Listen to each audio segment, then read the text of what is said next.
আজকে নিয়ে এটা আপনাদের কতদিন চলছে? না না না না এখানে এটা বোধহয় না না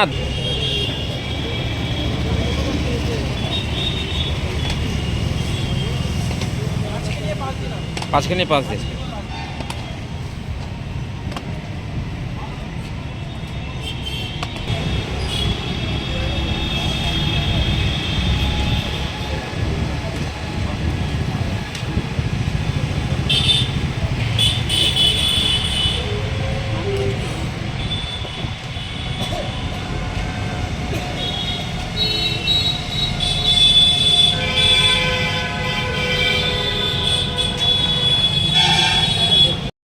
দোকান তারা বন্ধ রেখেছে, এখনও পর্যন্ত কোনো কেউ গ্রেপ্তার হয়নি। সেই ওই জেসিবির ড্রাইভার অ্যারেস্ট হয়েছে, কিন্তু মূল অভিযুক্ত এখনও পর্যন্ত গ্রেপ্তার নাই। রাতের অন্ধকারে এইভাবে এসে মানে একসাথে কিছু লহমার মধ্যে 12টা পরিবার পথে বসে গেল।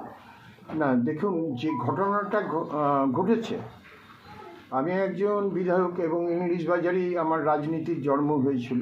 এখানে অনেক দিন ধরে মানুষের পরিষেবা করেছি, দায়িত্বও পেয়েছি, পৌরসভার চেয়ারম্যানও ছিলাম, বিধায়কও ছিলাম, 3বারে কাউন্সিলর ছিলাম।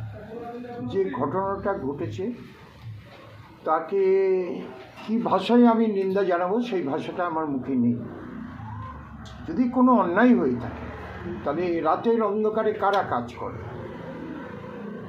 রাতের অন্ধকারে চোররাই কাজ করে। তাহলে চোরের মতন যারা এই কাজের সঙ্গে যুক্ত আছে, আমি একজন জনপ্রতিনিধি হিসাবে তাদের ন্যায্য বিচার হওয়া উচিত। এবং ব্যবসাদার সমিতি যারা মালদায় আছেন, চেম্বার অফ কমার্স, তারা বরাবরই কিন্তু আমরা এই তৃণমূল কংগ্রেসের সুখ দুঃখে তারা পার্শ্বে দাঁড়িয়ে থেকে আমাদের সঙ্গে হাতে হাত মিলিয়ে তারা কিন্তু কাজ করেছে। সুতরাং আমিও একজন বিধায়ক হিসাবে এই ঘটনার সঙ্গে যারা যুক্ত আছে, সে যত বড়ই নেতা হোক বা যত বড়ই ব্যক্তি হোক না কেন, তার কঠোর কঠোর থেকে কঠোরতম শাস্তি হোক, এটাই আমার আবেদন। ওরা তো সরাসরি তৃণমূলের কাউন্সিলর, তৃণমূলের মানে পৌরসভার কেউ কেউ এবং এমনকি চেয়ারম্যানের বিরুদ্ধে অভিযোগ করেছে। না, যদি অভিযোগ থাকে, সেই অভিযোগ যদি প্রমাণ হয়, তাহলে তৃণমূল করলেই যে সব অন্যায় করলে তাকে ক্ষমা করা হবে, এটা কিন্তু আমাদের দিদি কোনো সময় বলেননি। সুতরাং দলের জামা পরে দলবিরোধী কাজ করবেন, এটা আমাদের মানা যাবে না। এটা আমাদের দলের নিয়ম এবং নির্দেশ। সুতরাং সে তৃণমূল হোক বা অন্য কোনো বড় পদেই বসে থাকুক না কেন, অন্যায় করলে তার শাস্তি পেতেই হবে তাকে। এবং আমি একজন জনপ্রতিনিধি হিসাবে এবং ইংলিশ বাজারে প্রাক্তন বিধায়ক এবং প্রাক্তন চেয়ারম্যান হিসাবে এই যে জঘন্য ঘটনাটা ঘটেছে, আজ পর্যন্ত আমার মনে হয় না, ছোটোবেলা থেকে আমার এখনও পর্যন্ত মনে নেই যে এরকম একটা নোংরা ঘটনা ইংলিশ বাজারে কোনো দিন ঘটেছে কিনা আমার জানা নেই। বন্ধের পথে হাঁটতে হলো কেন?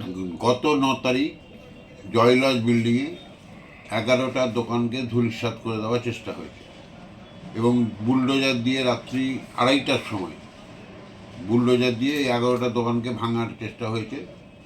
এবং জেলার একজন প্রভাবশালী রাজনৈতিক নেতা, শাসক দলের একজন প্রভাবশালী রাজনৈতিক নেতার মধ্যতেই কিন্তু এই ঘটনাটা ঘটেছে। আমাদের যে প্রমোটার, সেই প্রমোটার কিন্তু জেলা রাজনৈতিক নেতার মধ্যতেই কিন্তু এই ঘটনাটা ঘটেছে। তার পরিপ্রেক্ষিতে গত 2 দিন ধরে মালদা জেলার ব্যবসায়ী সমাজকে নিয়ে 185টা সংগঠন এবং প্রায় 1,10,000 ব্যবসায়ীদের যে সংগঠন Malda merchant chamber of commerce, তাদের এক বিভিন্ন কমিটির সিদ্ধান্ত অনুযায়ী আমরা আগামী সোমবার সকাল 6টা থেকে পরের দিন সকাল 6টা পর্যন্ত 24 ঘন্টা ব্যবসা বন্ধের ডাক দিয়েছি। আমরা আশা করব যে মালদা জেলার যে মাননীয় মুখ্যমন্ত্রীর কাছে আমরা চিঠি লিখে তার কমপ্লেন পাঠিয়েছি, আমরা মাননীয় জেলা সমাহর্তাকে জানিয়েছি, মাননীয় পুলিশ সুপারকে জানিয়েছি এবং পুলিশ এবং জেলা প্রশাসনের কাছ থেকে আমরা সব রকম সহযোগিতা পাচ্ছি। কিন্তু রাজনৈতিক নেতার যে চক্রান্ত, সেই চক্রান্তের বিরুদ্ধেই Malda merchant chamber of commerce আগামী সোমবারের দিন বন্ধের ডাক দিই। সেই বনটা কি শুধু শহর কেন্দ্রিক না জেলা জুড়ে? সারা জেলা জুড়েই বন্ধটা হবে, সারা জেলা জুড়ে। আপনাদের এই ধর্না কতদিনে পড়লো এবং এখনো পর্যন্ত বিচার পেয়েছেন আপনারা? না, 5 দিন হয়ে গেল, এখনও তো কোনো কিছু হয়নি, কারণ যে মূল অভিযুক্ত সে এখনও ধরা পড়েনি। তো আমরা তো এখন সোমবার দিন ধর্মঘটের দিকে আগাচ্ছি, 24 ঘন্টার বন্ধ হবে। হ্যাঁ, তো দেখা যাক কী হয়। আমরা এখনও তো অপেক্ষায় আছি, আমাদের সাথে যাতে সুবিচার হয়। মুখ্যমন্ত্রীকে জানিয়েছেন? হ্যাঁ, মুখ্যমন্ত্রীকে জানানো হয়েছে চেম্বার অফ কমার্সের থ্রুতে। বন্ধের কোনো যদি সমস্যার সমাধান হয় না বা দাবি না মানা হয় তাহলে কী করবেন আপনি? সেটা চেম্বার অফ কমার্স আমাদের সঙ্গে আছে, তো তারা যেভাবে বলবে সেভাবেই আমরা চলবো। আপনাদের ধর্না চলবে? অবশ্যই আমাদের, হ্যাঁ, কারণ আমাদের সাথে যেটা হয়েছে সেটা তো অন্যায় হয়েছে, এটা তো সবাই দেখতে পাচ্ছে, তাই না? আপনার নাম? আমার নাম অরিজিৎ সিংহ শেঠ।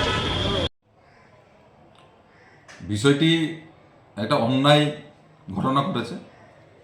আমরা সেখানে গেছিলাম, তাদের সঙ্গে কথাও বলেছি।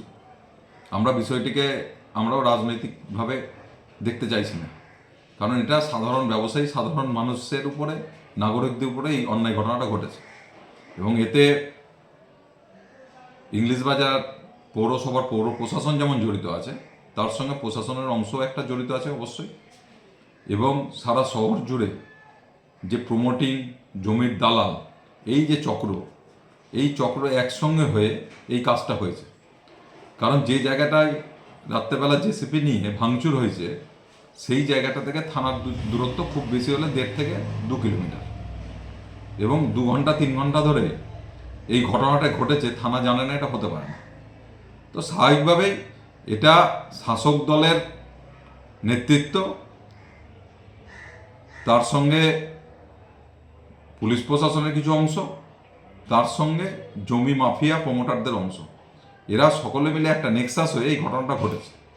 এবং রাজ্যের তৃণমূল সরকার কেবলমাত্র ইংলিশ বাজার না, সমস্ত জায়গায় এই ঘটনা আমরা দেখতে পাচ্ছি।